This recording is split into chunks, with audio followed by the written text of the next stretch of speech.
Hello everyone, सबैजना सन्चै हुनुहुन्छ होला। म पनि एकदम सन्चै आरामै छु। न्यू डे न्यू ब्लगमा हजुरहरूलाई स्वागत छ।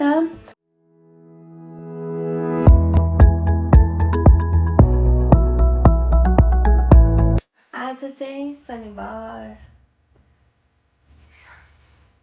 Hello guys. Hello guys. ठिक छ खबर? ठिक छ मेरो त ठिक छ। तपाईँको के छ? बोल्न आउनु जान्छ सिकाउनु पर्छ यत्रो ठुलो मान्छेलाई पनि। फेरि बोल। त्यस्तै गाइज, अहिले चाहिँ 7 बजिसक्यो। हामी चाहिँ भर्खर उठ्न त 6 बजी उठेको, तर अब मोबाइल छ नि त, नउठो सुत भन्ने। अनि 1 घन्टासम्म मोबाइल हेर्दै बसेँ। अनि एउटा चाहिँ त्यही सुतेको हो, अनि 2 बजीतिर बिहान बियो। अनि म मात्र उठेको। भोक लाग्यो बिहान पनि। अब यसो पसलतिर गएर आउँछु, कति चिसो छ भन्नेतिर म चाहिँ बाहिरतिर गएर यसो देखाउँछु है। अब उठ्न नसक्नुको कारणहरू, रिजनहरू देखाइदिनु त। बिहान किन यति उठ्न अल्छी गर्छिन् मात्रिका भनेर देखाउँछु। जाडो चाहिँ नि यहीँबाट त यस्तो दुख्ने भनेपछि झन् कस्तो होला बाहिर? कस्तो होला? कस्तो साथीहरू चिसो देख्न सक्नुहुन्छ। कस्तो बाहिर यस्तो बाहिर आइरहन्छ। ब्ल्याङ्केट ओढेर हिँड्दा पनि केही फरक नपर्ने चिसो छ कि। यस्तो जाडो छ क्या सुर्खेतमा। बाबरे के गर्नु, गाह्रो छ। खासमा चिया कहिले खानुहुन्छ? म यस्तो चिया चाहिँ त्यति इन्ट्रेस्ट चाहिँ लाग्दैन। राम्रो गर्छु टाढो ठाउँमा पनि हुन्छ नि। सरहरू बिहानै कति 3-4 पाउ खाइदिनुहुन्छ क्या। एकजनालाई लगेर खानुहुन्छ, अर्कोजनालाई लगेर खानुहुन्छ। मलाई चाहिँ त्यस्तै खानु मन चाहिँ लाग्दैन। तर आज स्कुल बिदा भएको कारण यस्तो जाडो छ नि त, त्यही भएर मलाई खानु मन लाग्दैन होइन। त्यही भएर म चाहिँ अपलोड गर्न जाँदैछु। साथीहरू सुर्खेतमा जाडो रे। हेर्नु त के देखेको, यति बेला चोखै देखिनँ नि त। के चिसो यस्तो अन्धधन्ध छ बाबे। यस्तो चिसोमा हामी कसरी पढ्नु? बस्नु मात्र पर्छ। त्यसैले यदि जाडो भएर कोही एकदमै जाडो भएर पढ्दै हुनुहुन्छ भने कृपया मलाई के भन्न चाहन्छु, नपढ्नु। सबैभन्दा ठुलो जीवन नै रहेन भनेपछि तपाईँहरूले पढेको के काम? त्यसैले 4वटा ब्ल्याङ्केट ओढ्नु। धन्यवाद। तपाईँहरूको बिहानको सुरुवात कसरी भयो? मेरो बिहानको सुरुवात आजको चाहिँ आफ्नै रुम तलको डेरीमा गएर आधा लिटर दुध ल्याएर, दुध सँगसँगै ब्रेड ल्याएर मेरो बिहानको सुरुवात भयो। साथीहरू अहिले एउटा ब्रेड, त्यसपछि 1 लिटर दुध, चिनी 1 पाउ, किनभने चाहिँ किरा लाग्छ। हामी धेरै चिया खान्न, आजलाई मात्र हो नि त। त्यो चियापत्ती लिएर आएँ। म यस्तो चिसो मौसममा तातो दुध चिया बनाएर खान्छु। यस्तो छु, जति बेला घाम लाग्छ त्यति बेला उठ्छु अनि के गर्छु, खाना बनाउँछु, खान्छु, फेरि ड्रेसहरू धोएर फेरि सुत्छु, फेरि बेलुका उठ्छु अनि फेरि सुत्छु। नास्ता खाएर फेरि त्यहाँदेखि तातो उठ्छु, फेरि त्यसपछि खाना खाएर त्यस्तो गुड नाइट। साथीहरू म चाहिँ नुहाएँ, कपडा धोएँ, के गरेँ। अहिले चाहिँ 1:30 भइसक्यो। अनि भर्खर नुहाएर सकेँ। अनि घाम ताप्दैन, अब घाम ताप्नु पऱ्यो। कोठाको हालत यस्तो छ हाम्रो यहाँ, यस्तो छ यहाँको। हेर्नुहोस् यहाँको अवस्था यस्तो रहेको छ। के गरेर यहाँ कति फोहोर गऱ्यौँ हामीले। अब चाहिँ म एकछिन यहाँको अहिले यस्तो छ यहाँको अवस्था। तपाईँहरूलाई एकछिनमा यहाँको अवस्था कस्तो हुन्छ भनेर देखाउँछु है त। अहिले म एकदम बिजी छु। अनि हामीले त गर्दा टाइम गयो। अब चाहिँ फोनहरू मिलाएर नास्ता बनाएर खान्छौँ। अनि यो शनिबार कसरी बित्छ भन्ने कुरा हेर्नु होला है सबैजनाले। मैले शनिबार सधैँ के गर्छु भन्ने कुरा देखाउँछु है त आज। साथीहरू अघि मेरो रुम कस्तो थियो देख्नै भएको थियो होला। अहिले मैले यहाँको चाहिँ धोछु, त्यहाँ मिलाएँ।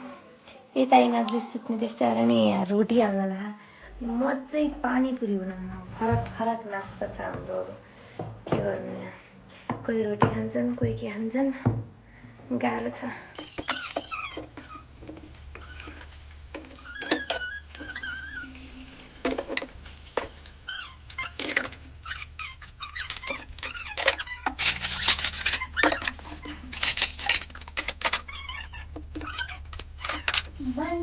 जाने मेरो पारा यस्तै छ तिम्रो जस्तो देखेको थिएँ तिम्रो जवान त्यस्तै छ शिरमा शिरबन्दी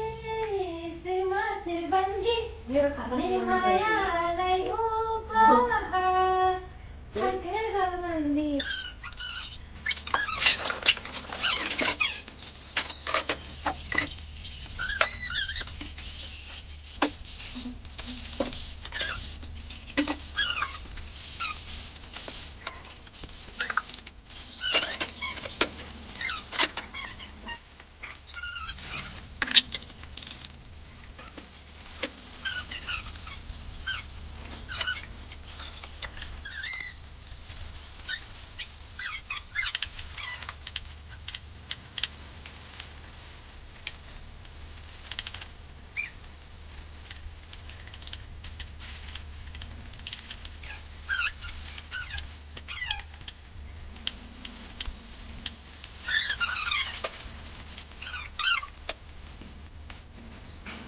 साथीहरू हामी चाहिँ यहाँ पालैपुरी हो कि पालैपुरी हो के भन्नु पालो गर्दै खुवाउँदैछौँ राम्रो ढङ्ग छ मेरो त फेरि के रहेछ भन्नु कति राम्रो बनाउँछु भनेको मेरो हातको कुरा हो जिन्दगीमा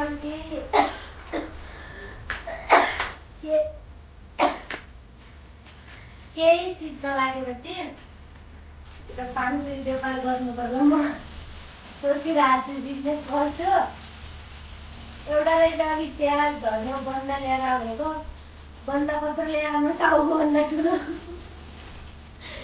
अनि प्याज ल्याउनु बिर्सेर मार्दै फेरि त बन्दा ल्याएको अरे आफ्नो टाउको जस्तो ल्याएको त्यस्तो टाउको पनि अब त्योभन्दा बन्दाभन्दा सानो होला कि यति भइसक्यो मैले पानीपुरी अब यत्रो ठुलो बुझ्दै यो एकछिनमा हावा जान्छ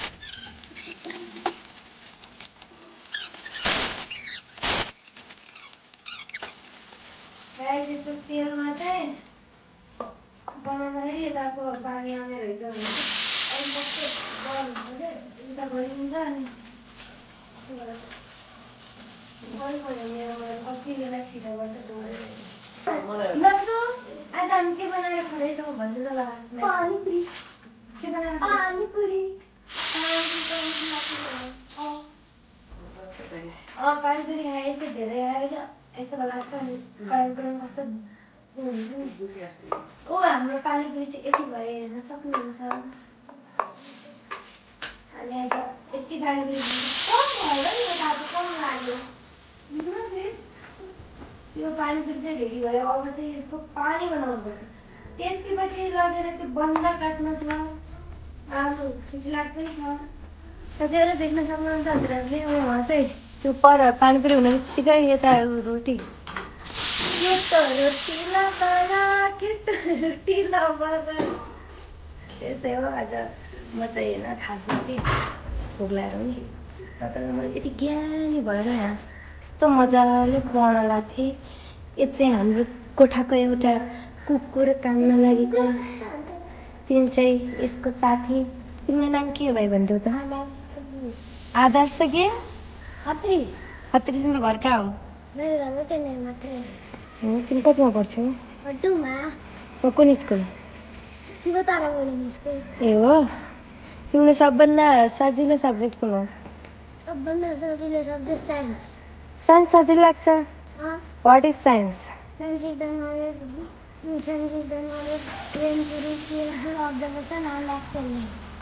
तँलाई भन्दा what is science Science is a knowledge gained through careful observation and experiment. हामीले यस्तो गीतबाट सिकाउनु भएको टिचरले यिनीहरू त्यस्तै रहेछ साथीहरू यिनीहरूको कुरा सुन्ने होइन बरु म चाहिँ कस्तो देखिरहेको छु हेर्छु मलाई के हाल्छ उल्टो हुन्छ त क्यामेरा राम्रो देखिरहेछ साथीहरू हामी चाहिँ अब 1-2 घन्टाको मेहनतपछि पानीपुरी खान कति ढिलो गऱ्यौँ है बनाउनु पनि बाबै त्यहाँ एउटाले खानालाई त्यस्तो गरेर यो त फोहोर बाबी सफा गर भने गरेन त्यस्तै हो म चाहिँ यहाँ खानालाई यस्तो एकदम रेडी पोजिसनमा छु होइन अब चाहिँ म खान्छु हेर्नुहोस् बमका बम भोक लागिसक्यो धेरै 4 बजिसक्यो अनि त्यस्तै हो मैले बनाएको पानीपुरी अब हजुरहरूलाई खानु भने त कसरी भनौँ भिडियो हेर्ने मान्छेलाई मै खान्छु अब त्यो स्वाद म तपाईँहरूलाई आफै बताउँछु साथीहरू अब चाहिँ म भोक लागिसक्यो धेरै तर यहाँ के गर्नु यस्तो पाल पार्दै हाल्दै खाँदै गर्नुपर्छ अब चाहिँ म खान्छु हजुरहरू चाहिँ हेरेरै चित्त बुझाउनु होला मुखभन्दा ठुलो छ पानीपुरी बाबै कम त गाह्रो छ यहाँ खानु पनि उल्टुमै घुऱ्यो त्यस्तै हो मलाई चाहिँ मिठो लाग्यो तर पिरो भन्ने कुरा त कति पनि छैन क्या खुर्सानी चाहिँ ल्याएको तर पिरै रहन्छ कसै हाल्नु धुवा खान्छ त्यही पनि कति पिरो छ मलाई 24वटा खानु लाग्छ आज मेरो यस्तो साटबाट चपाउनु मिलाएन दुख्छ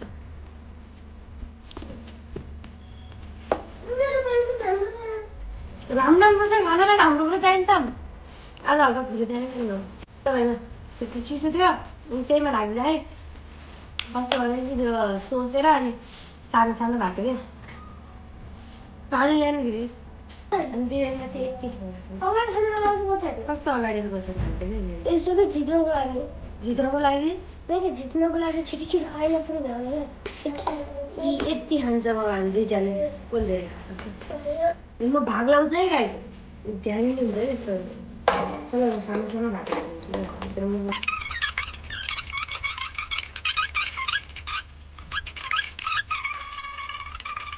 मेरो धेरै छ अब चाहिँ हामी दुइटा मात्रै कसले छिटो सक्छ भन्ने कुरा है ल साथीहरू अब चाहिँ हिमांशुले र मैले के गर्ने 20-20वटा यसको 20 मिनट धेरै छ कसले सक्छ भन्ने कुरालाई रेडी छ खानालाई यस भन्छ ए बोर्डिङ पढ्ने भएर यस भनेको अब म त सरकारीमा पढ्ने मान्छे हुन्छ ल तै तिम्रो खाना सुरु गर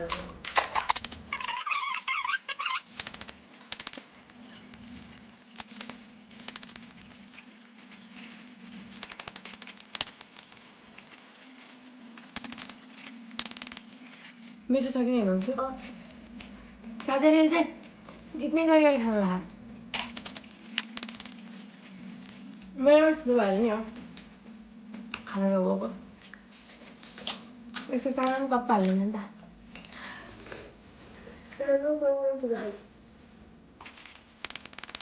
मेरोमा चाहिँ सबै ठुलो छ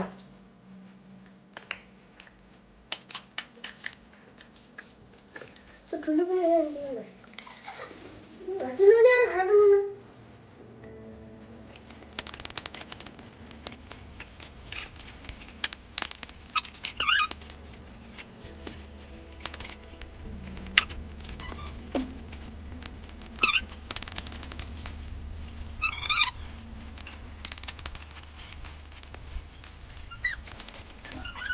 कडा रहेछ केटो सत्ताउन लागेको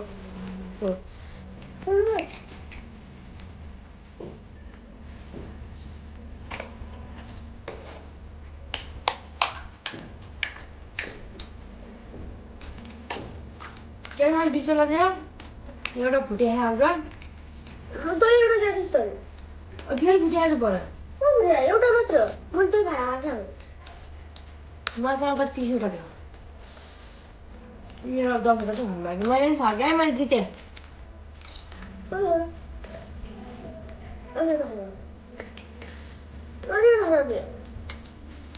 विनर म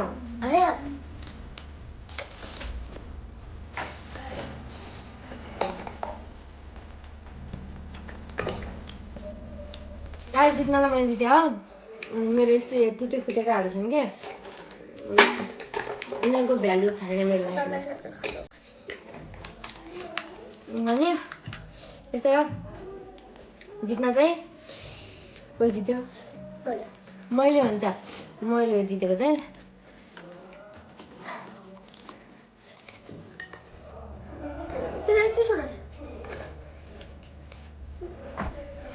एक्लै खान्छु सक्न त पऱ्यो बनाएको चिज यति 2 घन्टा लगाएर बनाएको थिएँ तर म सक्दैन त्यो टुटेको फुटेकाहरू छ मैले तिनीहरूको व्यवस्था चाहिँ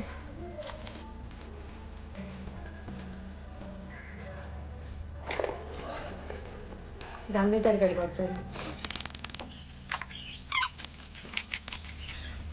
अनि यो अचार छ नि होइन त्यसरी भिजाएर हाल्छ होइन मेरो स्टाइल यस्तो छ यसमा हालेर खान्छौँ होइन त्यही हो सबैजनाले भिडियोलाई लाइक कमेन्ट सेयर सब्सक्राइब गर्न नबिर्सिनु होला भन्दै अब अर्को भिडियोमा भेटौँला आजको भिडियो मेरो शनिबारको विशेष मेरो शनिबार यस्तै गरेर जान्छ भनेर बाँकी अर्को भिडियोमा भेटौँला बाई